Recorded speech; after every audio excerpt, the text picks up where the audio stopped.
Hello and welcome to the good viewers of our program in the English language.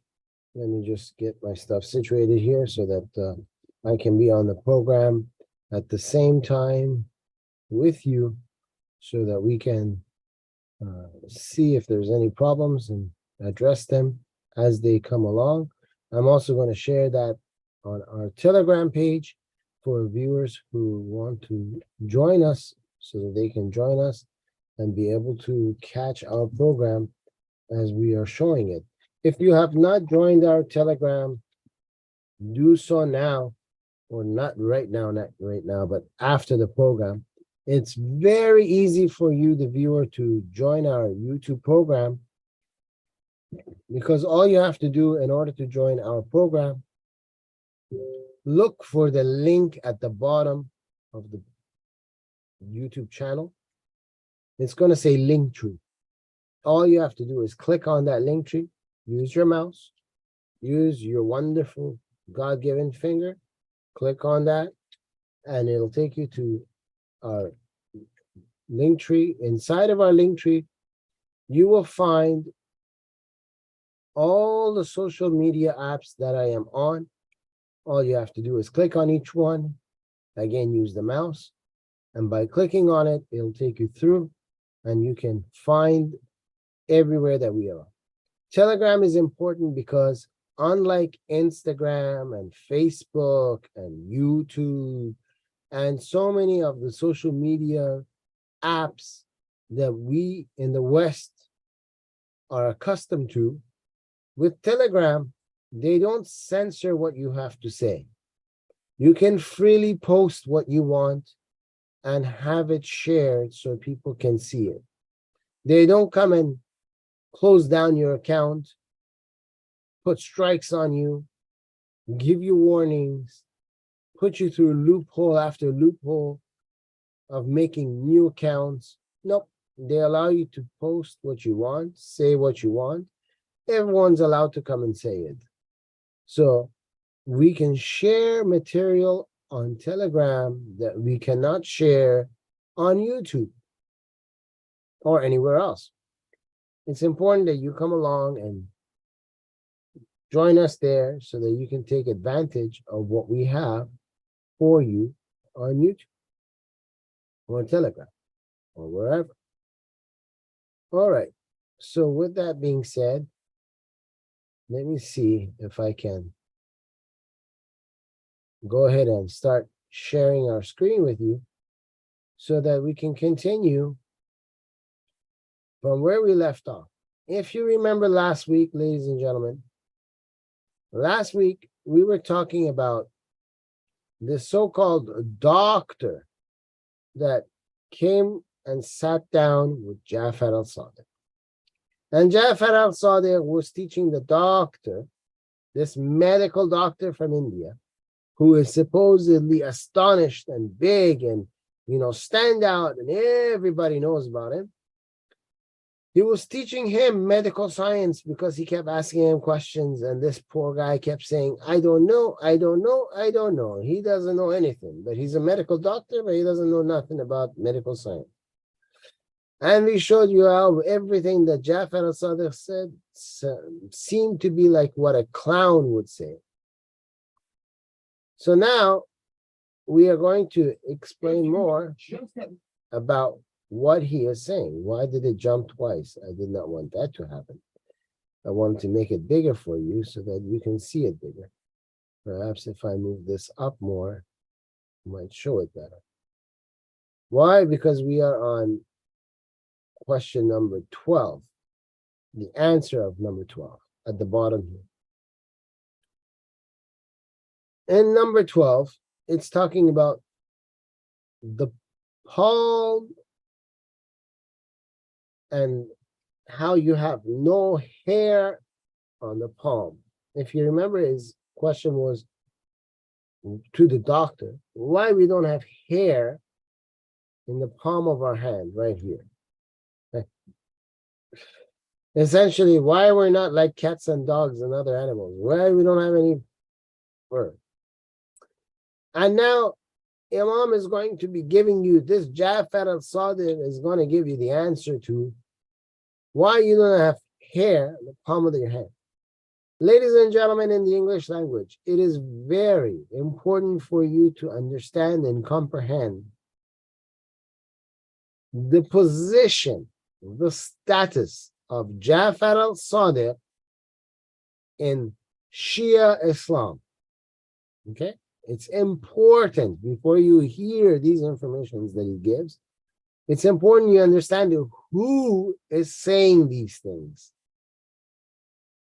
In Shia Islam, in the sect of Shiaism, the hierarchy that is taught to people when they are Shias as little babies until when they grow up as adults, you are taught the following. You're taught there is a Allah, which is a God at the very top, okay? They tell you that this Allah is the God of everybody.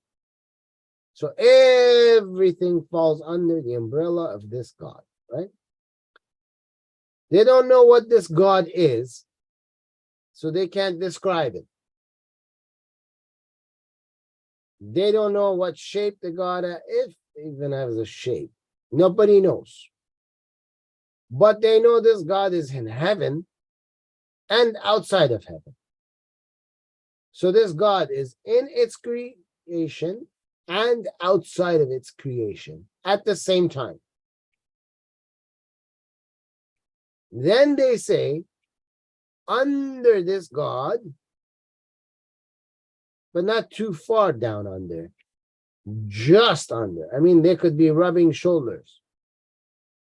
There is supposedly a prophet named Muhammad. And then, under this Muhammad character, there are 12 imams, one below the next. And they tell you that the prophet speaks for Allah. Because you can't hear Allah. Nobody hears Allah. Allah doesn't even hear Allah. But the Prophet of Islam, Muhammad, speaks for Allah. But there is a dilemma.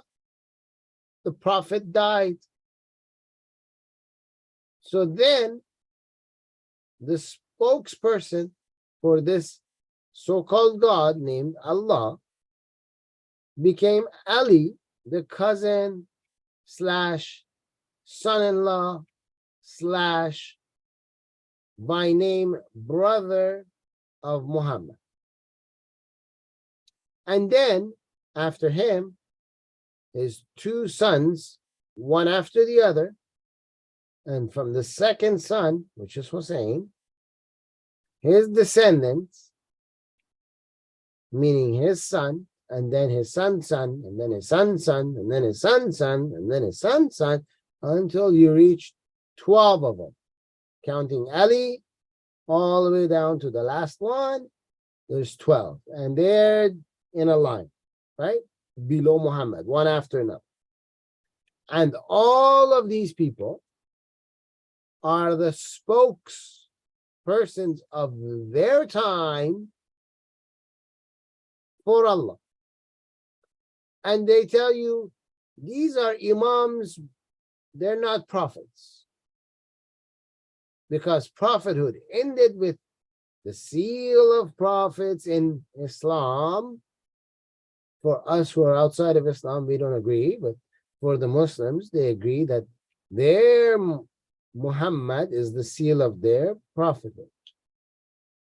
Except for a few sects, which are, like, they have their own reincarnation theories.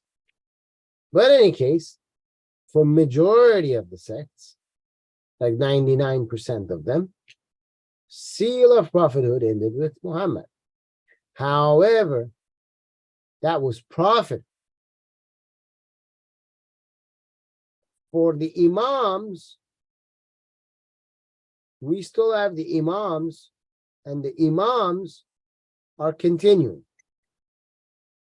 So Shia Islam, their biggest sect is the Jafari sect. The Jafari sect call themselves Ithna Ashari. They follow the laws of Jafar al-Sadiq. They believe in 12 Imams. These 12 Imams, the last of them is Muhammad al-Mahdi, who ironically, all the Sunnis believe is their last Imam. The Sunnis are waiting for a guy named Mahdi. The Shias are waiting for a guy named Mahdi. They agree on this part. In between them, Sunnis say that the companions of the Prophet were in charge. The Shia say the family of the Prophet was in charge. Now, Jafar al-Sadiq is the 6th Imam in this list, meaning in his time, for the Shia, whatever this guy says is the word of God, meaning whatever knowledge he shares is the knowledge of this God named Allah. So whatever stupidity you're listening to, as far as answers given, is the stupidity of Allah. Now that you know this, let's continue. Question was, why do humans not have hair on the palm of their hands? I'm sure no one shared that with you before. We're going to share it with you, okay? The palm of the hand, okay? The palm of the hand. Palms are free from hair because touching is done through them. If there were hair on palm, there would not be the ability to sense what are touched. Did you understand that? Viewers, listen. You don't touch things with your fingers, okay? Like you don't grab a remote with your fingers, okay? What you are seeing is an illusion. I'm not grabbing this remote control with my fingers. You grab it with the palm of your hand, okay?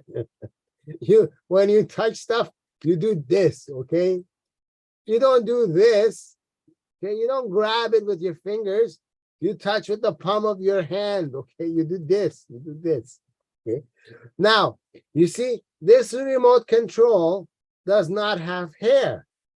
The palm of my hand does not have hair. When I touch it like this, like a clapping motion,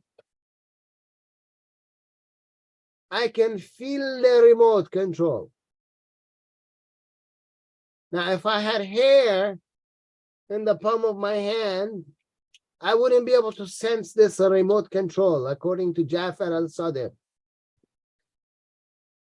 Do you have pets at home?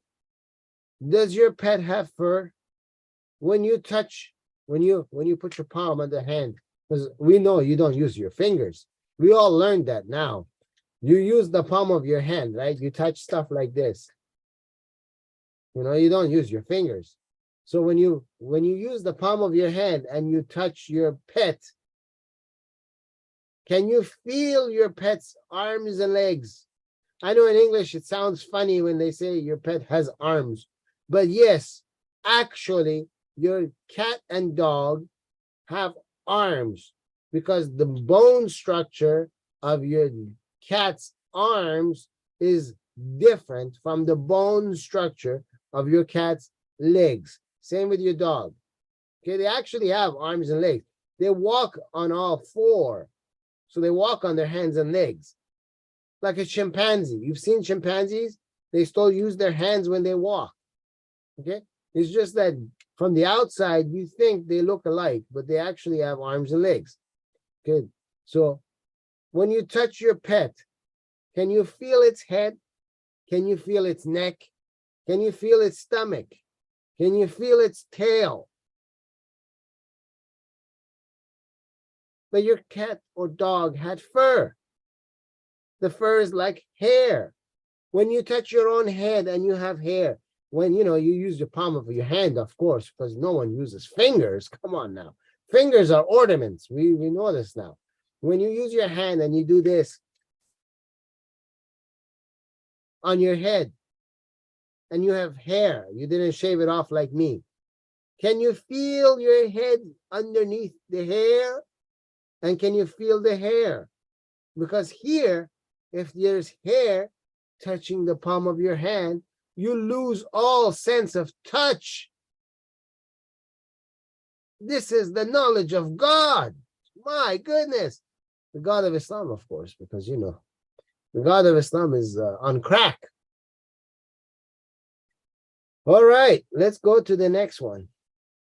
I think I should make it smaller and then bring it up back. Okay. If I make it any bigger for you guys, I won't be able to see question number 13. But I want to be able to see it, so we are showing you here. For those of you who say, well, your phone is too small and you want to take pictures of what I'm showing you, and you want to make sure that you blow it up even bigger, make sure you watch this program through YouTube on your TV, because your TV is a big screen, and then you can use your phone to take pictures. And then you can also look at the picture of the site that I gave you, so you can go to that site on your computer, phone, wherever, whatever you like to use, and you can go there and you can find all this information too. But if you want it really easy, just take a picture of this, save it, and then you can use that and share it with whoever you like, and share it with your Muslim friends and show them what they have not been taught, deliberately have not been taught. Because if they were taught these things, majority of them would leave. They would say, this is rubbish, this is stupidity, this is retarded, this doesn't make sense. How could a God not understand the creation that it created? So they would leave. They're not taught this. They're taught stories on top of stories, make believe. The people that are the clergymen in Islam, they could go and get a job working for Walt Disney any day, because they can come up with make-believe stories, except Walt Disney, well, maybe he might hire them because, he likes to put subliminal messages of pornography into his movies everywhere. These guys love the same thing, so maybe they might get hired there. Number 13, hair and nails are slowed in growth. Do you want to know why? Because the fast growing is the source of ugliness, while their shortness is the source of beauty. If there were fast growing, that would hurt humans in cutting them.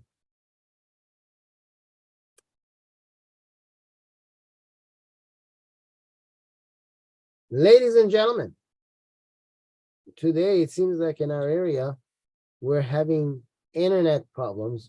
I guess they're updating the internet in the area, and there might be seconds or minutes that it gets cut and comes back on. At least that's what my phone is showing. But the program seems to still be going on because I can see myself in the phone, and I can see that it's a few seconds in delay with what I'm saying on live program, but you're going to get it a few seconds later than what I say it. I hope for your side it's not giving you a problem, and I hope that the updates that they're doing is not causing you a great sense of difficulty. Yes, ladies and gentlemen, you heard it right. Your hair and nails grow slow, because if they grew fast, that would make you ugly. And then when you were to cut it, it would hurt you. So that begs the question, why do these women go and put all these plastic nails and make their fingers like this much longer? Why do these people go and grow their hair long? Why don't they all just shave their head like me? When they grow their hair long, supposedly they're getting more ugly. But we all know long hair on a woman looks really beautiful. Even nowadays, there are men who have really long hair. You've probably seen some of them in movies. I mean, this is not something new for now. I remember in the 80s, there used to be male models who used to have hair down to here. Well, according to Jafar as-Sadiq, your hair grows slow. But if you go and ask any Middle Eastern person, they will say their hair grows really fast. I mean, I got to shave my face every single day. You know, you shave it in the morning, by mid-afternoon, it's already grown. And you're like, my God, why is this growing so fast? But I guess Jafar al-Sadiq was from a different planet. And on his planet, it grows really slow. Maybe Jafar al-Sadiq would need to shave once every 10 years because, you know, on his planet, his species is different from our species. Therefore, you know, he's maybe talking about himself because obviously this doesn't fit human beings. And your nail being long doesn't hurt you by cutting it. I mean, when your nail grows long, you cut it. It doesn't matter now if that nail is 16 feet long or a couple centimeters long. You can cut it. This guy, apparently his nails were from somewhere else. Number 14, heart is aching into a pine nut. Okay, so your heart looks like a pine nut and it aches. Okay, why is it ache? Because it is upside down. Your heart is upside down, ladies and gentlemen. You've learned it here. You know, your heart has a head and it has a, you know, buttocks, and it's upside down. Well, why is it upside down, you ask? I'm glad you're asking. Its top is precisely so that to allow it entering into your lungs, right? So the top of your heart, which is upside down, by the way, is entering into your lungs. Okay. Inside their pressures and gets their movements. Oh, sorry, that's the next one. It enters into your lungs. Okay, let's see. And get use of being cold and avoid the brain to be burned from its heart. So the head of your heart, which is at the bottom, goes into your lungs. Because if the head didn't go in the lungs and your heart was right side up, it would burn your brain from its heat. Ladies and gentlemen, what you've learned in anatomy your whole entire life, throw it out the window. It was a lie. It was a lie. I mean, when they showed you in science class, there was a body, a skeleton of the human being, and then you saw organs underneath the skeleton. It's all lies, man. Listen. Your heart is not this big. Your heart is like, you've seen women that are pregnant, they have a child growing in there. Well, everybody has a heart that's growing inside as well, okay? Your heart is inside your two lungs and then between your two lungs. And your heart has legs, it kicks. If you think I'm joking, just put your hand on your heart right now. Hear the beating.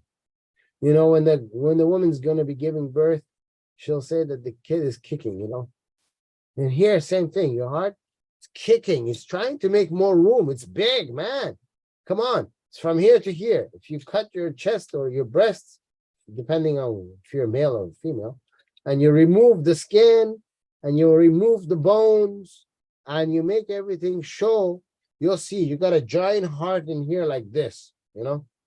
It's huge, you know. Sits on top of your stomach. I mean, it really does. It has legs, it has a buttocks, it has everything. Your heart has everything. When you go to the stores and you want to buy a heart to eat, that's a lie. I mean, that's not a real heart. The real heart is the one he's explaining here. It's big, you know, like this, like a big block, you know, and it kicks, you know, it's powerful, man. And it burns. It has heat. You know, if you let it right side up, it's going to fry your brain. You know, just listen. Jafar al-Sadiq is teaching you, okay?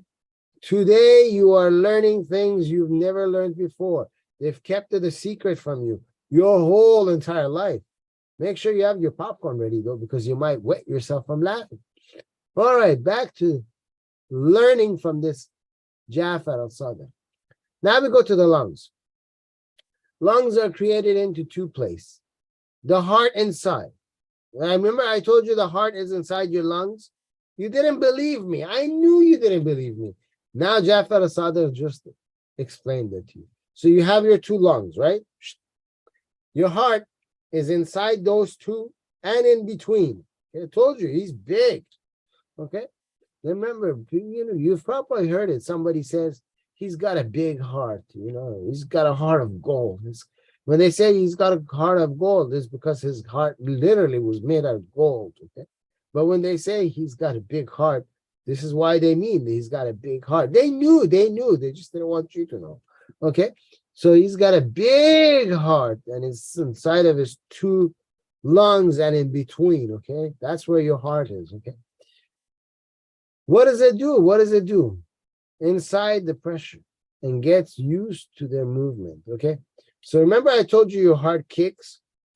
Well, your heart, if it didn't kick, your lungs wouldn't move. And then if your lungs didn't move, you would get no oxygen, man. Come on. He needs to kick. He needs to kick. By kicking in the lungs, it creates movement. I told you your heart had legs. You didn't believe me. Okay? Everything I'm telling you is Allah's honest truth. Allah's honest truth. All righty, here we go. The liver. You have a liver. Okay. Let's see what your liver does. Your liver is curved. Okay. If you're wondering why your liver is curved, to take the heaviness of the stomach and to be pressured in order to emit all the steams. Okay. Now you know, ladies and gentlemen, your stomach. In the West, they tell you your stomach has gas, right? And then you let it out, and it comes out your anus, right? Not to be mistaken with the other Uranus up there in the, behave, people. However, in reality, that's a lie too. Like when you go on the Maury Povich show and he gets your results, and then he tells you, when you said that you are not the father of the kid, that was a lie. The same thing here. Everything you were taught in science, that was a lie. Okay. Here we go. Ladies and gentlemen, your liver is where all your methane gas, to put it for the layman, your fart comes out of. Okay. Your stomach pushes it, but the curviness of your liver takes the pressure and the heaviness of your stomach, and then all that gas, which he calls steam, that's in your stomach, it pops through your liver and comes out. Next time you want to buy liver, make sure first you grab it, you look at it. It has to have two holes. Come on now. It has to have two holes. Stomach is going through one hole, and then from the other hole, the steam is going to pop out, right? So you have two holes in your liver. It has to come through one side, pop out the other side. Make sure you grab this liver, squeeze it real hard, take a look at it from all sides. Look for the two holes. If it doesn't have two holes, it's not a real liver. Don't buy it. It's fake. You got to buy the liver that has the two holes, okay? Do not buy liver that doesn't have two holes. It's not real. Jafar as-Sadiq is teaching us. Allah is teaching you, okay? Your liver has two holes. It's curved to take the heaviness of your stomach, It's a bodybuilder. Come on. Come on now. What, you think your liver doesn't do any kind of exercise? It's lifting weights all the time. Your stomach is the weight. It's lifting it, Come on, people. Give it the program. You know the thing. Joe Biden taught it to us, remember? He talked about the thing. Nobody else knew but he. Ladies and gentlemen, testicles are ornaments like a Christmas tree. You put the bell balls, the bell balls on the Christmas tree. You make an ornament. Your testicles are ornaments. They have no use. I'm going to prove that to you. According to Islam, which, by the way, we mean the Quran. The so-called holy book of Muslims is the Quran. Why? Because they say every word in there is the word of Allah, their God. You know, He wrote it. It's not like the Bible. You know, the Bible, there were prophets. They say that this is what they believe. That it was told to them that they should be writing, and they wrote it. It's their work. They attribute it to God, but they say this is our work. You know, they feel that they were spoken to write this. No Christian on the planet will come and say that the Bible was written word for word by God Himself. No, it was written by prophets. They started with telling you about how they came, mostly Jewish prophets. This is how they came, this is what they did, this is their family. They give you a whole family tree list, where they came, what they did, blah, blah, blah, what happened in their time. You know, they tell you the history, who attacked who, why they attacked who, what happened here, what happened there, their life story, how they got married, who they got married to, how many children they got, blah, blah, blah, blah, blah, blah, blah. The whole topics keep going. Who invaded who, until we get to the New Testament. And then the New Testament is a study of the life of Jesus. There are 4 people writing about Jesus. What did Jesus do? Where did He go? Who did He talk to? What did He do? What did He teach? What was His message? And so on and so on and so on and so on. But people wrote this. Nobody says God took a pen in His hand and sat down. But in Islam, God literally did that.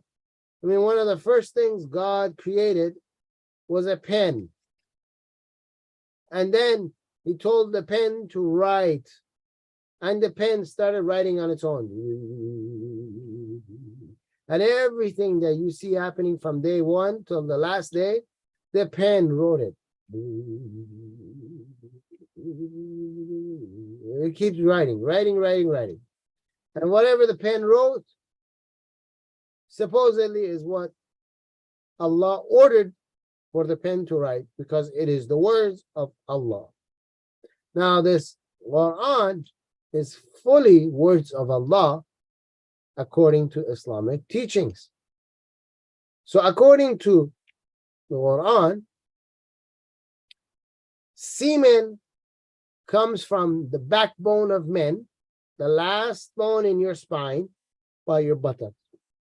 And for the women, from where your ribs meet, right here, your solar plexus, right here, right underneath your chest. Like if you wear a necklace, where the necklace falls between your chest, or for women, between your breasts, where your ribs touch, from there, women have semen that comes out. For those that haven't got married, don't get married. Trust me, you don't want to see that first night. You know, you go together after you get married and on your honeymoon, and the next thing you know, semen just comes out and it'll be all over you. I'm telling you, I'm warning you, don't do it. This creation that Allah created can be very, very harmful to your psyche. Don't do it. Don't get married. Trust me on that one. Okay? If we're following Islamic terminology, you do not want to get married. Okay? When women have semen, men have semen, there's lots of semen. And we're not talking about semen like men that work in the sea, okay? Don't get the two confused together here, ladies and gentlemen. We're talking about semen. You know the stuff. Anyway, so what happens here? Ladies and gentlemen, remember last week, Jafar as-Sadiq says he's a bigger boss than this Allah. So Jafar as-Sadiq is the boss of Allah. Okay. How do we know this? Because you remember he would take the files, he would look at them, send them back to Allah and tell him to correct it. He found mistakes in the work of Allah and he told Allah what he should fix so that, it's to his liking. The boss does that. The employee does what the boss wants. The employee does it the wrong way. The boss tells the employee, fix it. I don't like this part. So Jafar as-Sadiq is really here and Allah is really here. Opposite of what they teach you when you're a kid. So now Jafar as-Sadiq does that the sperm. So he decided to change that. How did he change it? Let's see. Kidney. You have two of them, right? Kidney is aching into the cowpeas. Okay. Because it's the place where semen is stored. Point after another. Okay. So if it is a square or circle, meaning the kidney, if your kidney was in a square shape or in a circle, like a ball, what would happen? It would be locked from the first point to the second. And there would be no joy when it is exiting. What are we talking about? We're talking about the semen. If your kidney was in a square shape or in a round shape, then your semen would be locked inside your kidney. And when you do the deed, don't ask me what the deed is. You should know the deed. I mean, shame on you. You're even thinking of asking me what the deed is. You know the deed. When you do the deed and you want to have the orgasm, then at that point in time, you're not going to have any joy. I mean, your orgasm will be orgasmless. You'll be like, oh, this hurts. I regret wanting to do this. Oh, why did I have to commit to doing this? You'll be feeling sorrow. You won't be happy after doing the deed because it's going to be very hard to get that semen to extract itself from where it is and have it move to its new location. Don't ask me about the new location. You know the new location. Come on now. If you don't know the new location, I suggest you go to the school system and they will teach you, because I mean, now they teach that to anybody now. It doesn't matter your age. You come out of the kindergarten and you already know now, because it's you know what's going on. It's Joe Biden. You know the thing. So anyway, that's where your semen lives now. It lives in your kidneys. Okay? But where in the kidneys? We want to know, because you might think it's in the back of your kidneys. It's not in the back of your kidneys. Don't think that way. Jafar as-Sadiq is telling us. What is he telling us? Jafar as-Sadiq says, it firstly, towards the bladder. Okay? If semen was existing in the back of the kidney, it is shrinking and extending. And the ejecting is firstly towards bladder. So really, it's not in the back, it's in the front, because it has to do all these things. And then your semen has to go through your bladder. Okay? Don't forget, it goes through your bladder. Similar to a gun after passing a curved path. Ladies and gentlemen, history is all wrong. Guns existed 1,400 years ago. Okay? During the Muslim empire that took over the world, they were not using swords. They had guns, man. They had guns. They were walking around like cowboys in a movie that Clint Eastwood was playing in. Okay? They all had guns. Everyone was running around with two guns in their hand going, everybody. Come on now. They all had guns.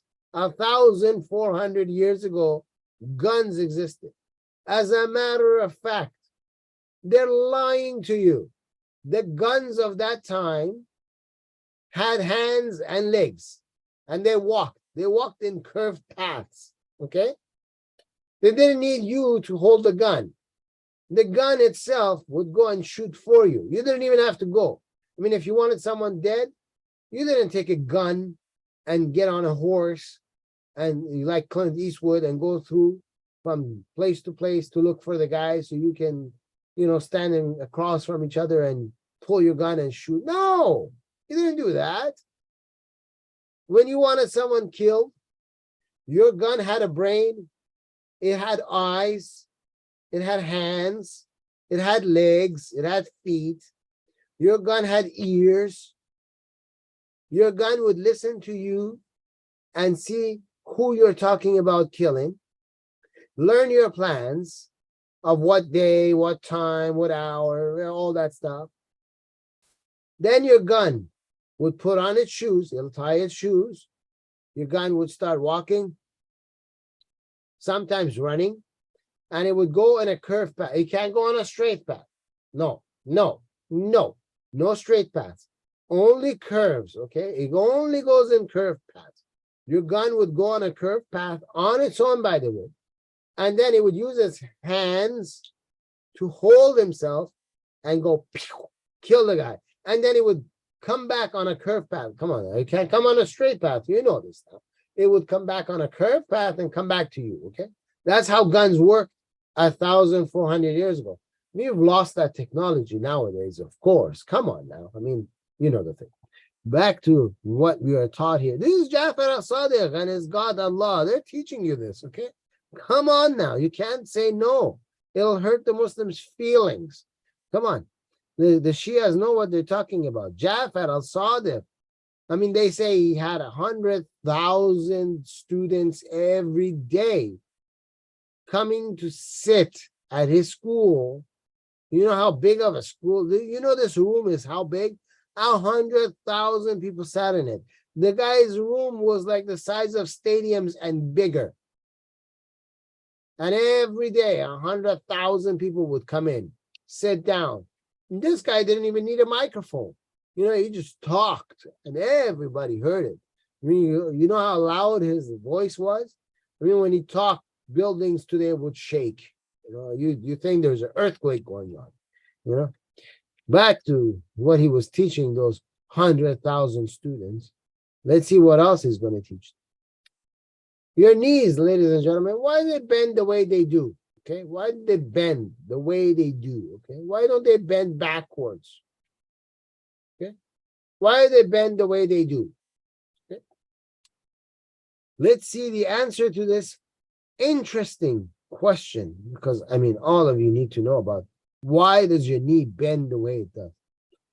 The bending of the knee is specified in the back, okay? In the back, not the front, in the back. Because human being is walking forwards. And this way, the movement is balanced, okay? We don't want you to be not balanced, come on. Otherwise, he would fall down during his walk. Ladies and gentlemen, you all learned it here. Nobody walks backwards, okay? Everybody walks forward, okay? If you were to walk backwards, your knee would have to bend the opposite way from how it bends now so you can be balanced. You've never seen anyone walk backwards before. It was an illusion if you say you have. I mean, Michael Jackson made a lifetime of money dancing backwards. Remember the moonwalk that he made famous? That was all an illusion. It never happened. Jafar al-Sadiq has told you, you cannot walk backwards. Don't even try it. I mean, if you tried it and it worked, it was an illusion. It never happened. Jafar al-Sadiq and his Allah know best. And they're telling you, you can't do it. You won't have balance. You'll fall on the floor. Next thing you know, you'll break your hips because you fell on the floor. Do you want to break your hips? Telling you, don't do it. Jafar and Sadiq has already proven it for you. Answer number 19. The feet have curvatures because if walking is done entirely on the ground as opposed to air, some people walk on air. There used to be a lot of people 1,400 years ago that walked on it. It was natural. You just walked and you were walking in the air. You never touched the ground. We lost that technology today too, of course. Come on. You know the thing. But anyway, back then, you used to walk on the air. Some people walked on the water. Some people walked under the water. Some people walked on the ground. For those who walked on the ground and didn't have the other technologies of the time, for them, entirely on the ground, without it, the weight would be similar to a very heavy stone. Okay? That bears the question, what about all these people who have flat foot and are not curved feet? How come none of them come along and say, it feels like a big, heavy stone. I'm walking with a heavy stone. But don't worry. After I said this, we're going to have a lineup of Shia Muslims who are all going to come along and say, my foot is a heavy stone. I walk around with it. And they won't say walk because, most of them, they have a V in there. So they will say, I walk around with a heavy stone. I walk with a heavy stone. They're going to come and tell you that. I'm telling you, you're going to see a lot of them now going to show up. They're going to pop out of everywhere, from underneath the rocks, behind the bushes, around the tree. They'll stick their head outside their balconies and the windows, and you name it. They're all going to start yelling. You're going to have lineup armies of people that are going to start yelling. They have feet like heavy stones. Watch my word. It's going to happen. It's going to happen.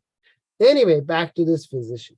The physician, this guy who's the most knowledgeable guy of the time when it comes to medical science, the physician was astonished. Okay? He was astonished with the information. Oh my goodness. You know what it means?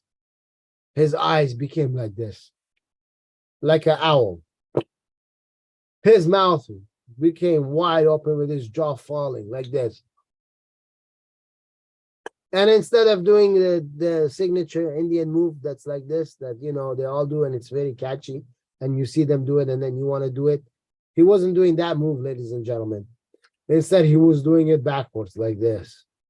So he looked like this. And then, after being astonished for a while and not knowing what to do with the information that he was given, he said the following. While there are the subjects of medical science, meaning what Jafar as-Sadiq said was medical subject. Right? Then he went on saying, where did you get this science from? I mean, it blew my mind how much you know about the science. Ladies and gentlemen, did you understand what this retard said? I mean, on one hand, this so-called doctor, to all of these 19 questions, when he was asked, he said, I don't know. I know nothing. I have no information. Now, he says, all of what you said is medical science. How did he know? Did he know or did he not know? I mean, they're two opposites from each other. You can only be in one. Either you know or you don't know. If you don't know, how can you claim and affirm that what you're being told is medical science? And if you know, what was your stupid problem that you kept saying you don't know 19 times?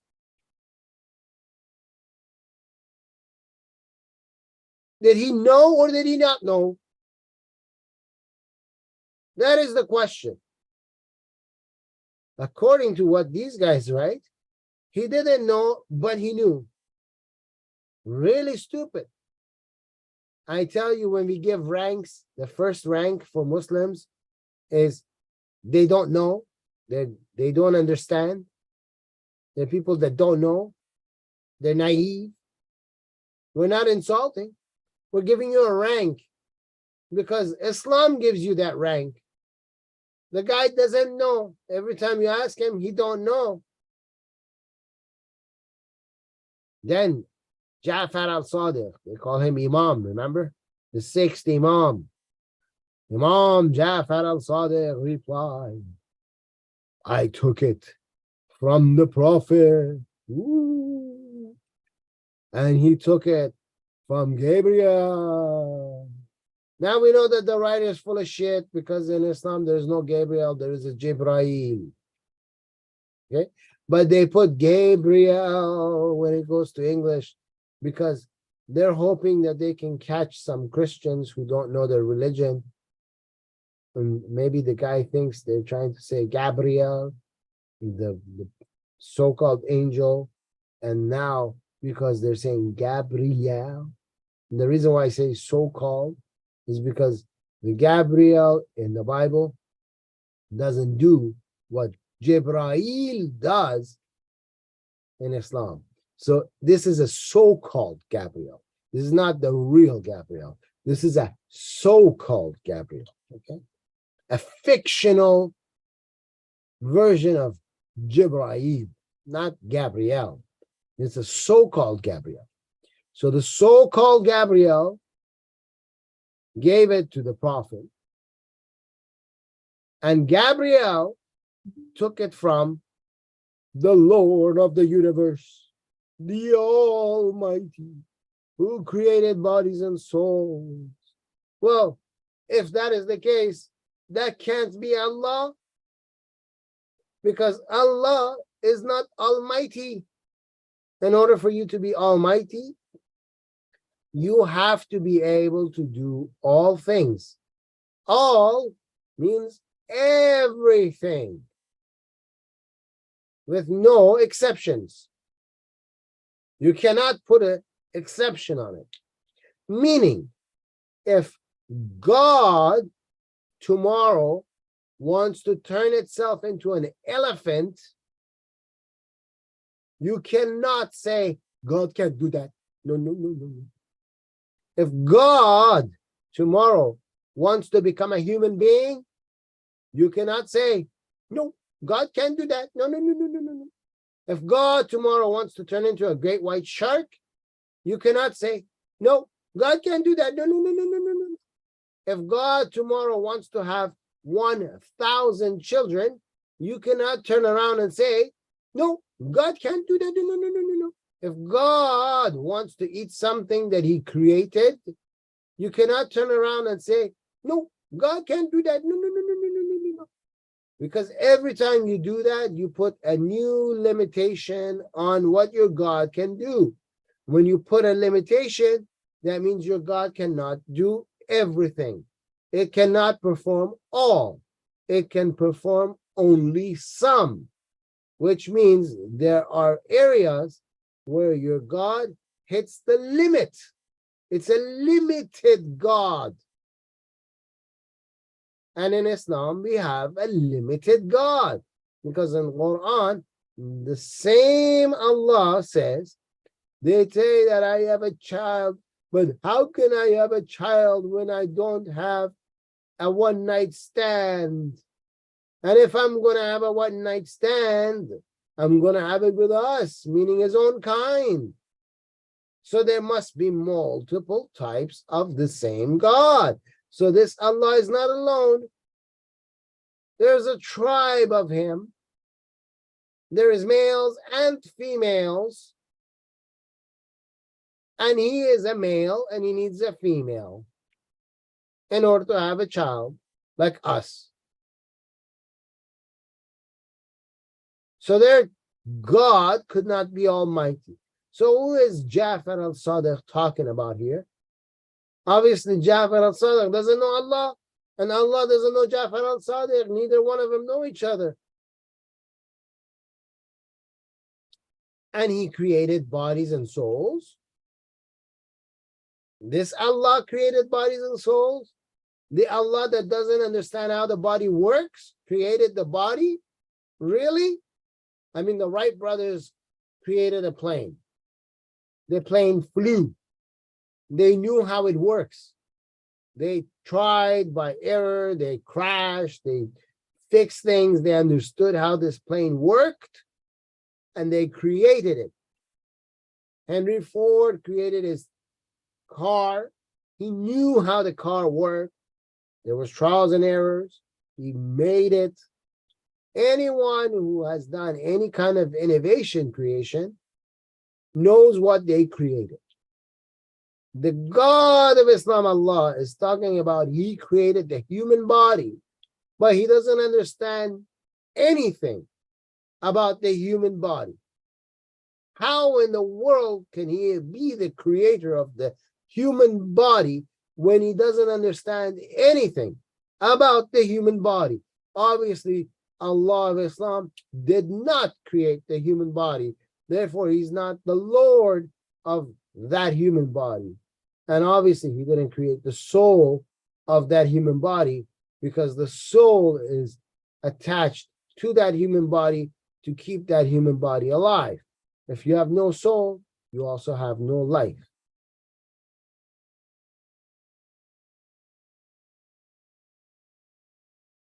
How do you know you don't have a soul?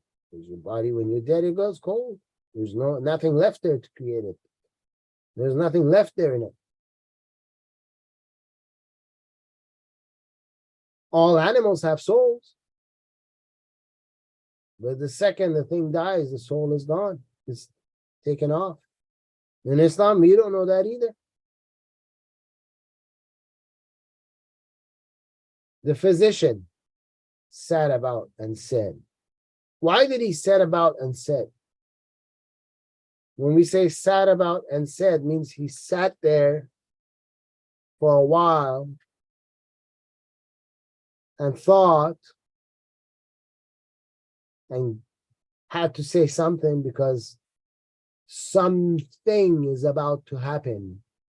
So he has to say something, and he has to think carefully.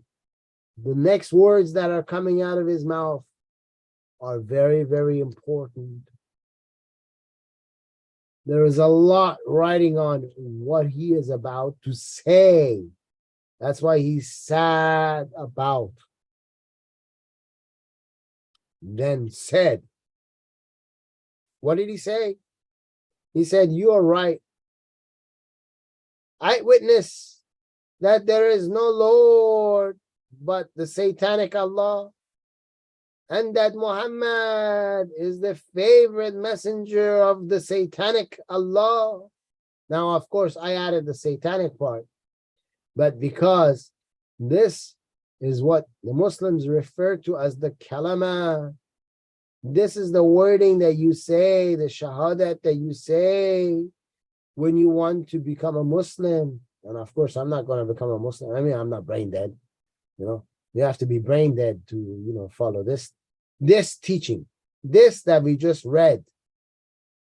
You have to be brain dead to accept this teaching over what we all know is the truth.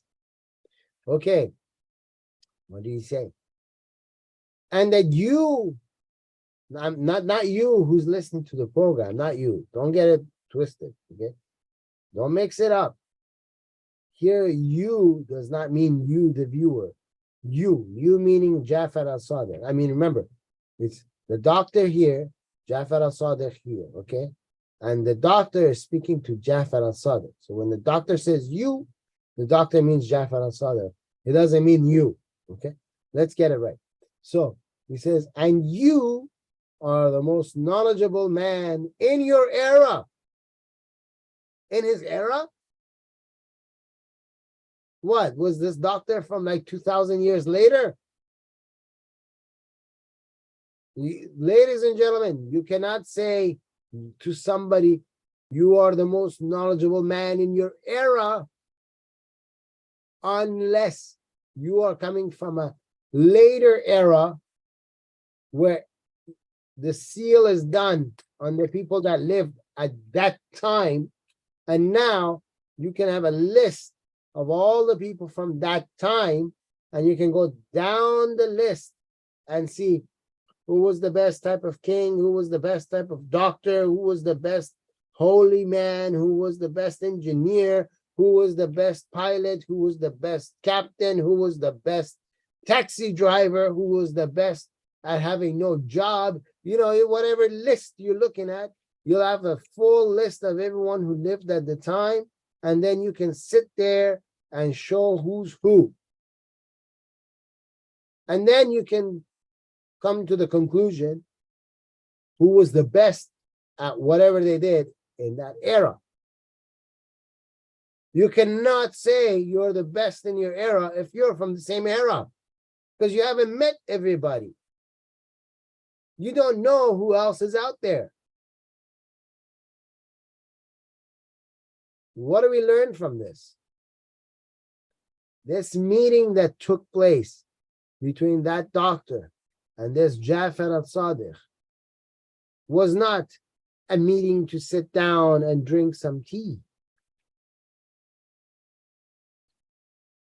No. If you remember in the earlier parts, Jafar as-Sadiq was making a lot of money sitting on his buttocks, doing nothing. His friends, his family member, his followers were coming up to him and saying, pick up your sword. Let's go to war against the Bani Umayyah. Let's take the government from them. And Jafar kept saying, not me. I'm not in it. I'm making the money.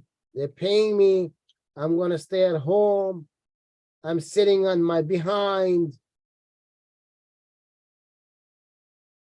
I eat, sleep, shit, and have sex all day. Why do I want to jeopardize it by having my neck cut off? But Jafar as-Sadiq found one more way to make easy money from the Umayyad dynasty that was in charge at the time. And that one more way of making easy money, keeping his name big, attracting followers, was to enlist his services in the manner that when the army of the Umayyads would attack a new town, a new city, a new place, and they would end up killing the soldiers of that place, taking over that territory, Jafar as-Sadiq would come along, sit in front of the biggest names that are left of that place, like the civilian sect, which would be their doctors, their engineers, their whoever's. And he would sit in front of them and he would give them his offer. If you want to live, you have two options. Option number one, Omar's contract. You can live, but you pay. Called the jizya. You pay money. We put something around your neck like a leash, a collar, and you are dragged by that. When you walk in the street, your collar will still be around your neck, so everyone can identify you as the one that lives here who's not a Muslim. And therefore, everyone has a rule over you. You are initially a slave to everybody, and you pay us every year. or you become a Muslim, at which point there's no collar or a leash around your neck. You don't pay anybody. That your services will be needed when needed. When we go to war, you come. You die in the way of Islam when we take over the next town, if we're called upon. You heal us when we get wounded. And then we'll say Allah did it, not you. This was the path. You do this, you live. You don't take either one of those two options. The guy behind you is waiting. Like in ISIS. Remember ISIS? They were cutting people's heads. Just like that. The guy's waiting behind you. You don't like the two choices? Off with your head. Jafar sitting in front of you. And then he would say, I'm not a bad guy. I'm not going to make you do that without proving to you. I'm going to prove it to you with what you know. And then he would say to you, you're a doctor, right? Yes. Okay. Let me prove to you. I'm going to ask you a series of questions. And we're going to see if you have the answer. And of course, you're sitting there ready to piss yourself. Because you're wondering, if I say anything this guy doesn't like, he might just give the signal to that guy and off with my head. This is why the doctor says, I don't know, I don't know, I don't know, I don't know. And then whatever this guy says, he goes, yes, you're right, you know. Because the doctor is afraid if he says anything, he's dead. This is the law of Islam. You agree with us? Whatever we say, we have power. You agree with us? You live. You don't agree with us? Off with your head. We will come for you one day. We'll find you. This is their knowledge. So Jafar is sitting in front of him and he's telling him, you have to agree or no one's going to find you. We are the people in authority. Who's going to come after the authority? The authority is the authority. They got the power and they got the order. Who's going to come to them? This is how they did it. And this is why the doctor at the end says, I become a Muslim. He sat there and he thought, and then he said, when he was thinking, he's thinking to himself, if I give these guys money, and they want to humiliate me, one day I'm going to run out of money. Then what? And he's thinking to himself, if I grow a backbone and I say no, well, the guy's got a sword behind my head. If I want to live and I want to carry my life the way I was living, with some new changes, of course, I have to accept what they say and become a Muslim. This is how Islam grew. Islam grows by the sword. That's why the guy became a Muslim.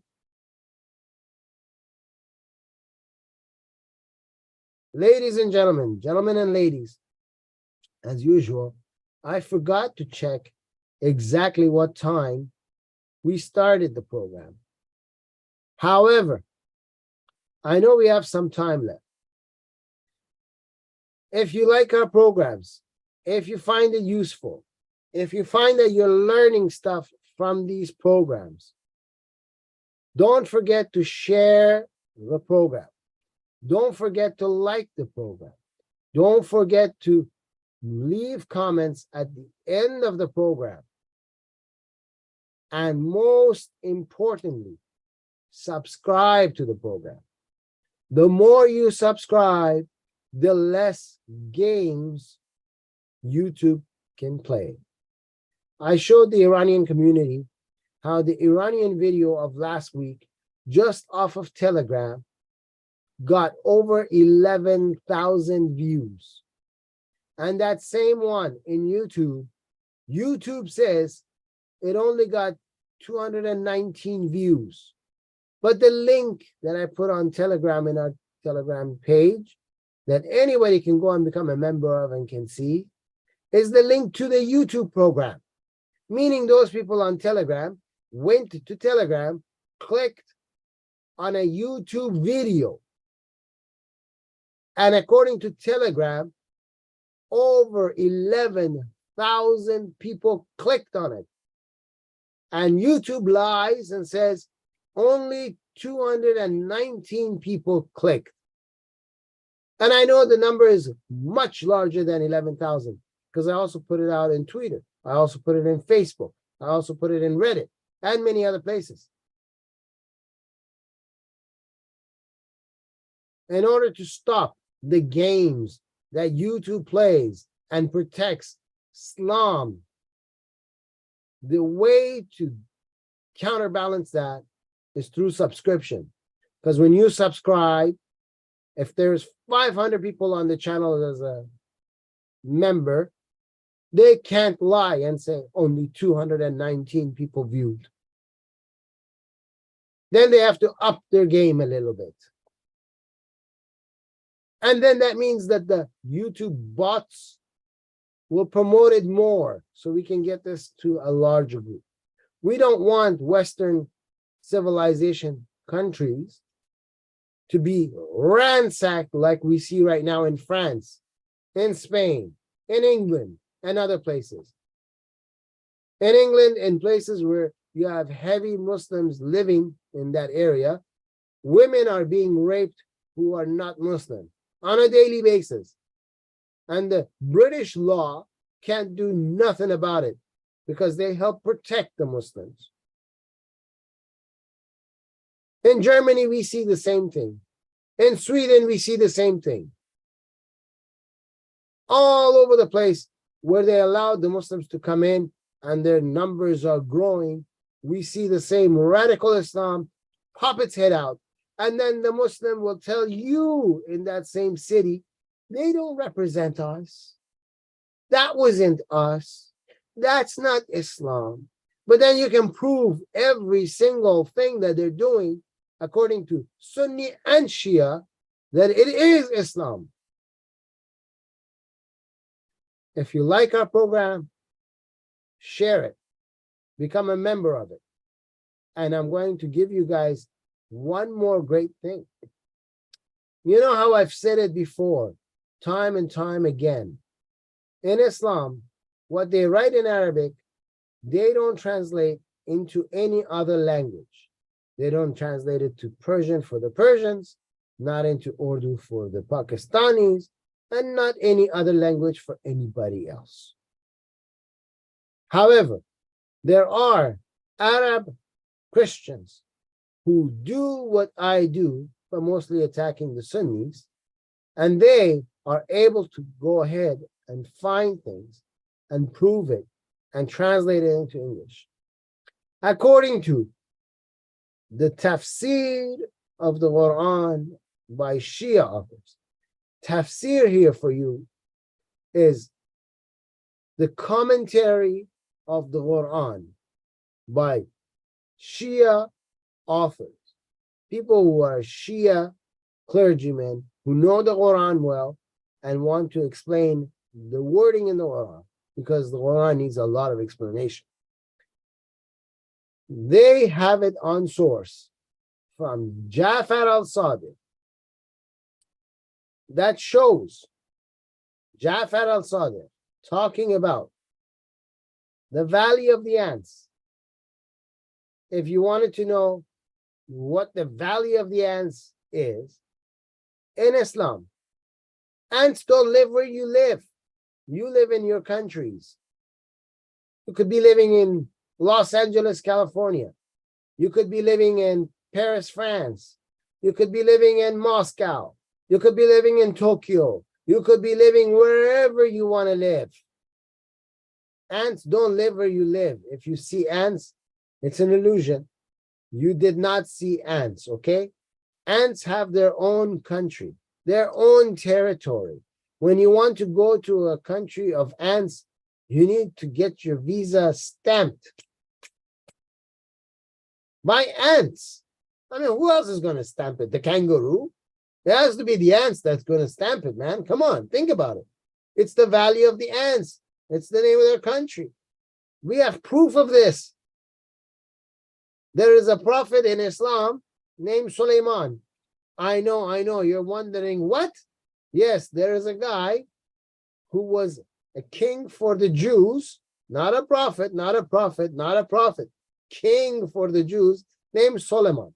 Well, the prophet of Islam decided to butcher the guy's name and turn him into Sulaiman, and then he decided to give him the title of prophethood instead of king. So he's no longer a king, he's a prophet. He was taught the language of the birds. So when the birds start chirping, he could understand the chirping of the birds. But ironically, by learning the language of the birds, he could talk to all the other animals in the language of the birds. I mean, just think about it. When the dog says, woof, woof, I mean, he was hearing chirp, chirp of the birds. When the cow was going, moo, he was hearing the chirp, chirp of the birds. When the cat was going, meow, meow, he was hearing the chirp of the birds. Similarly, he had a long discussion with the ants. And when the ant told all of the other ants, run into your holes because Suleiman and his army of horses and people are coming and they're going to trample you. And then Suleiman picked up the little ant and put it in his hand, and he started looking at the ant, and he spoke to the ant, and the ant said, no, I did this because you're so pretty, and all the ants would fall in love with you, and they will want to do, the thing underneath the covers and the nighttime and the bed and the come on, the thing. I don't need to tell you the whole story. The thing. I mean, Joe Biden will teach you. He has classes for it. But anyway, you've seen him. He takes all the little babies and he grabs them and he starts sniffing them and he pinches them. I mean, that's part of his class. His class starts. Whenever he sees someone who doesn't know the thing, he automatically rolls up the sleeves and he has to teach the thing, and he does it practically, But anyway, that's a whole different topic of Joe Biden and the thing. But here, the ants wanted to do the same with the Suleiman guy. So he had to chase them away. Now, according to Jafar as-Sadiq, these ants, when they go down into their homes underneath the ground, they're doing something important. This is a secret between me and you. Don't share this part with people who are not members. It's a gift from Jafar as-Sadiq to you. I'm going to teach it. Ladies and gentlemen, gentlemen and ladies, and whatever pronouns and whatever you want to give yourself, good for you. It's in your head, but nevertheless, this is a gift. Remember, these ants in their homes, they have mountains of gold and mountains of silver. They make it, they produce it, okay? Gold is made by ants. Silver is made by ants. If you find their homes, if you get a visa, you have to get a stamped visa, go to their area, and then get invited into their homes. You can then take the gold and the silver and then sneak out of the country, come back to your own country, sell it and make a lot of money, Gold is very expensive, so is silver today. So I'm teaching you. Now, there used to be a large war. I'm teaching you this. Remember, nobody talks about it in history, but you're learning because, Dr. Mossavat teaches you everything in Islam that nobody ever teaches you, but it's in the books. You think I'm lying? I'm going to prove it to you. Suleiman, when he died for a whole year standing on his cane, His wife came along, knocked on the door. Honey, do you want some food? Should I bring you some honey? And he never spoke, And she said, well, he's upset. Because, Suleiman was a very upset guy. He was always upset. I mean, nothing changed. So she walked away. His generals would come and knock on the door. They would say, Sir, the people that we've attacked, they want to hear from you. The neighbors are also asking to hear from you. Never answered. The general said, he must be still upset at us, And then they would walk away. And then his kids would come along. They would knock on the door. Daddy, let's go fly a kite. Nope, no answer. He's upset at them too. I mean, he was an upset guy. What can you do when the guy's always upset at everybody? Everybody still assumes he's upset, He had a frown that went like this above his head. He looked really bad, like Jerry Seinfeld's uncle, when he had the eyebrows that they made for him, and he looked really monstrous and that. Anyway, if you don't know that one, you can reference it. You'll find it somewhere on Google. Anyway, back to the story. So this guy was a very upsetful guy. Everybody thought he's upset. But one day, the termites, because they had a war against the ants, the termites decided, since the ants like Suleiman and Suleiman likes the Valley of the Ants, and he's visited them, and now they're allies, and maybe one day the ants will ask the Suleiman and his army to join them in the war against the termites. The termites decided, we're going to execute our move first. We won't let the ants be first. We are first. So they decided, they came up with a great plan. And their plan was, we're going to eat the stick that Suleiman is standing on. And ladies and gentlemen, boys and girls of all ages, that is exactly what happened. They came, they ate, the stick broke. Suleiman went backwards, upside down. You know how much Jafar as-Sadiq likes upside down. Remember, the heart is upside down? Suleiman went upside down, head hitting the ground, exploding into a million pieces. Everybody found out that this guy is dead. And they didn't know he was dead. Now, I found some people that I hired as my news reporters. I sent them to the Valley of the Ants. I know where it is. I found it. I can't share that with you now because we're limited on time. But I found the place. I sent the reporters over, and they caught this war in direct middle of the war. Now, here's the thing. These ants and these termites that we caught, they're Arab ants and they're Arab termites. And the Arab, they have this thing from back in the day where they have to come and they have to give speeches before the war starts, Send one guy, he gives a speech, the other guy comes and gives a speech back, and they come and give a speech, the other one gives a speech, and then eventually they fight. So right while they're giving the speech to each other, I know you don't understand. Come on now, you don't speak the language. I know that, but I'm going to show it to you anyway.